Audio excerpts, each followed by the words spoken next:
guys, just real briefly, I want to tell you about my layering system that I'm using this specific hunting season. What you see here is what I would wear if I was sitting for a long period of time, which most Pennsylvania hunters, that's what they do. They sit for long periods of time out in the snow, out in the cold. So what I'm doing is I have a hard shell on top. So this is the Scree Hard Scrabble vest, and then I also have a jacket. And it's the huge benefit to putting this on top is breaking the wind, and it's pretty water resistant, so it keeps you safe from the elements. Underneath is my down jacket.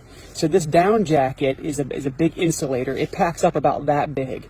And the problem with down is it's really warm, but it's a bit noisy. So you put a hard shell on top of it to protect you from wind and to quiet up your down. Hear that? That quiets your down up. So there's a strategy behind the madness. Now, secret weapon time. I've been using this year, and this is a heated vest. For those of you out there that have already started using heated vests, you're shaking your head like, yes, that is one of the major tricks. I don't think it solves every problem, but it does solve some problems. So what you do is there's a battery. So I keep a bunch of these little batteries. I just throw them in my pack. They're relatively cheap nowadays. But all you have to do is, and mine's actually a solar battery too. So you get the solar battery ready, you hold this button in right here, and there's different colors for the different levels of, you know, how warm do you want the jacket. For me, I like to keep it on red. That's the warmest. But let me explain the benefit and why I'm using this the way I am.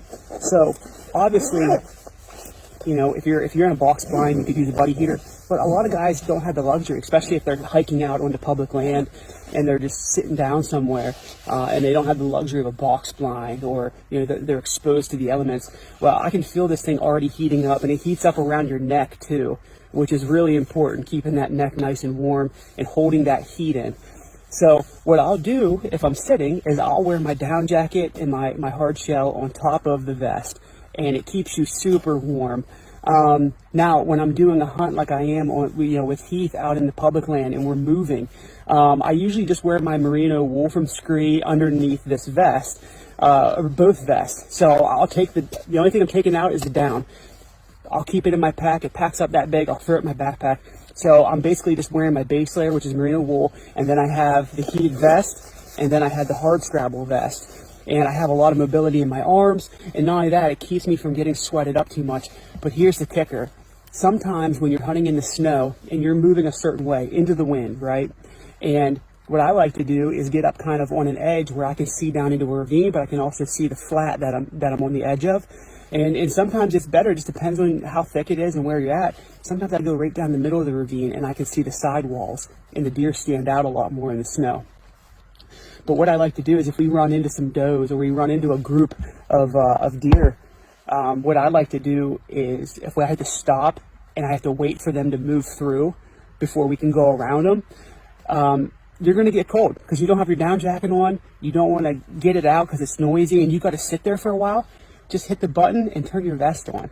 So I'm telling you, it's a game changer. Those are the two ways I use it. I either use it with nice insulation where I'm sitting for a full day, or if I'm on the move, I just wear that vest with a hard vest on top of it, and then I can heat it up whenever I want. If I have to sit still for a while, it's a game changer. You're going to be glad that you had it. Click that link in the description, and it'll take you right to where you can purchase one. They're actually pretty inexpensive. I mean, it's well worth the investment.